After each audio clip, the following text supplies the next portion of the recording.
When have you done something where you thought, man, I hope DSS doesn't see this?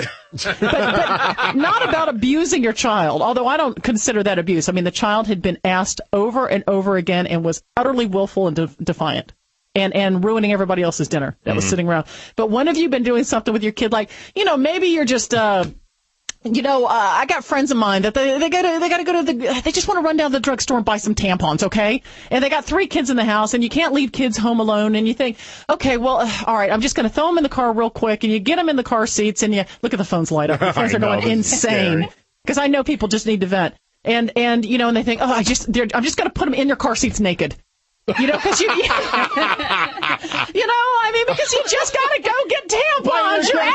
Why are your kids running around the house naked? Well, because maybe you're in the middle of giving them a bath, and you've got a lot of times, don't people give their kids baths all at the same time? Just to get it over, like when we bathe our dogs, once a month, just to get it over with. That's dogs. Well, okay, so all right. But I know there's times when moms are like, oh my God, if I could just. Surely I won't be arrested if I leave my kid home alone for 2 minutes. I mean, the 7-Eleven is at the end of the street. Surely I could just drive down there, grab the tampons, get back, and then you just think, oh, dear God, please don't let the house burn down, please. And it doesn't mean you're a negligent mom or something. You just need 3 minutes because you don't have 10 hands. Yes. That's what I'm going for. 704-570-1079. And obviously, this has happened to everybody a bazillion times. But we got Bobby on the line first. Hey, Bob. Hey, gorgeous, how you doing? Happy New Year, sweetie. So, hey, I took 2 people from the Grove Park in New Year's Eve right quick. They were your next-door neighbors. My next-door neighbors, who? They said, I didn't get the name, but they said they lived about a mile from you. I said, well, when you run into her, you tell her you had a ride with a sexist cab driver. And I asked, well, you know what the woman said? What? Shoot, I can't lie to her like that. I got to find out who that was. Who in my neighborhood can afford to go to the Grove Park Inn? All right, so Bobby, what did you see that you thought, man, if DSS... Okay. Right before Christmas, I'm in Walmart, right? Your favorite store. And this woman had this little boy, in Walmart. And he's about 4 years old, and it's late at night, because that's, me working, that's the only time I can go. And he'd been acting up, man. I mean, he was screaming, doing like you were saying, being a brat. Yeah, tantrum. And she yanked him around, and she said, I've had it. She said, now, you behave yourself, and you be quiet. There's a bunch of them standing there, and he said, you shut up. And boy, she whipped him around there, and she popped that butt. Yep. I mean, about 3 good times. Well, this man's standing there. He looks at her and he says, "Lady, you ain't got no business beating that young." Beating it when all she did was pop him. And you know what I told him? What? I said, "Mister, you got about 15 minutes." He said, "Why is that?" I said, "Because I'd like to take you out in the parking lot and show you the difference between a spanking and a beating." There you go, Bobby. There you go, man. I heard you. Thanks for calling, baby. Good to hear from you. Well, it's like my brother said. And his son was 8. He wasn't like a little boy. He knew better.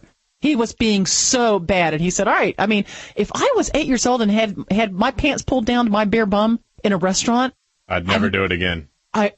Wouldn't that end that would be it, wouldn't it? Yes. You would remember that for the rest of your life, to have to go to that extreme, but it worked. It worked for that. And my brother said to my mom, I'm probably going to get arrested for this. Yeah, I'm going to write that down. Okay, go ahead. Go for that. Michelle's on the line. Hey, Michelle. Hey, Pam. Hey, so when have you been involved with something with a kid where you're like, oh, God, please don't DSS be seeing this? Well, my son, he's grown now. He's 20, but when he was about 2, he was biting all the other children in daycare. Biting? Biting, yes. He was biting everybody and leaving, whole mouth teeth prints on children. Oh my gosh. I tried everything that I could, like taking things away or...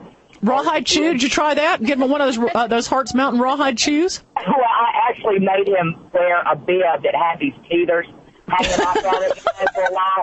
And so if you get the urge to bite, just bite the teeter. But it still didn't seem to work. But the clincher was one day they called me at my office and they said he was bitten the teacher. Oh, man. So, I was so pissed off and over him at this point. I know he was only 2, but it was just a principle that thing. He wouldn't stop. So I left my office. I drove straight to the daycare center. I walked in the door, walked in the classroom. I never said a word. I walked straight over to Zach, my son, picked up his arm and bit him. And he turned around and walked out and got back in my car and drove back to work.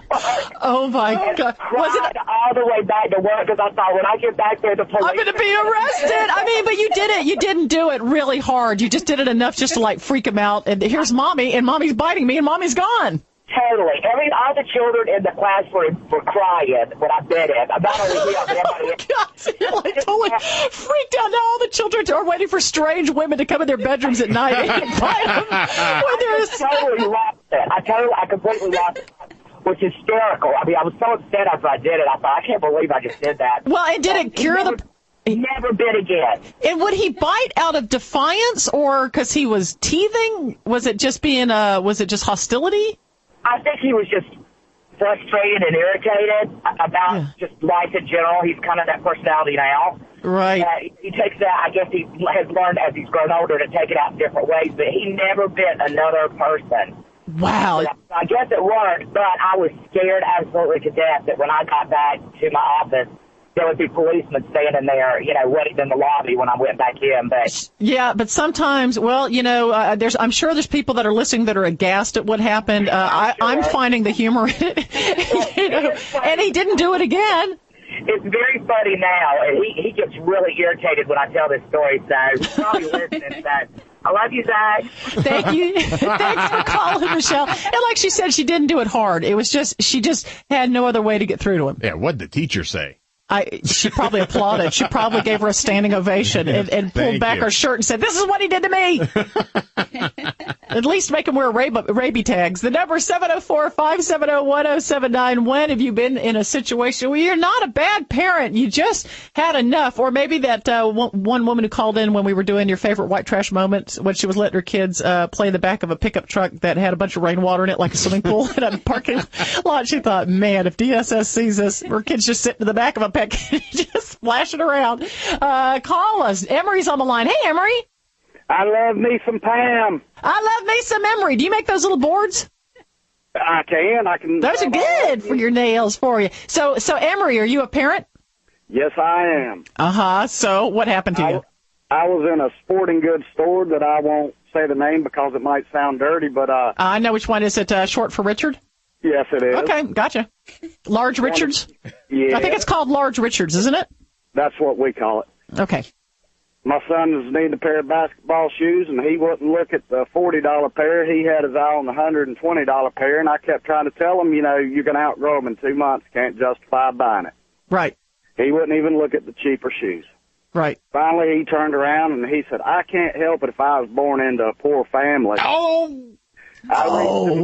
Man. I reached in my pocket, and I pulled out, and I shoved up in his face. I said, that's $1,000 right there.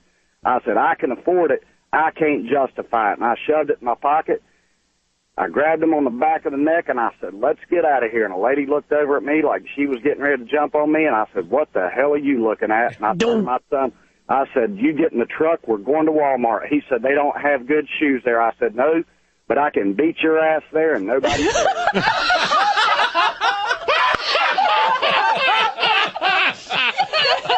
That's where you go. That's the whole point of going to Walmart is just to beat the hell out of your kids in the lingerie aisle.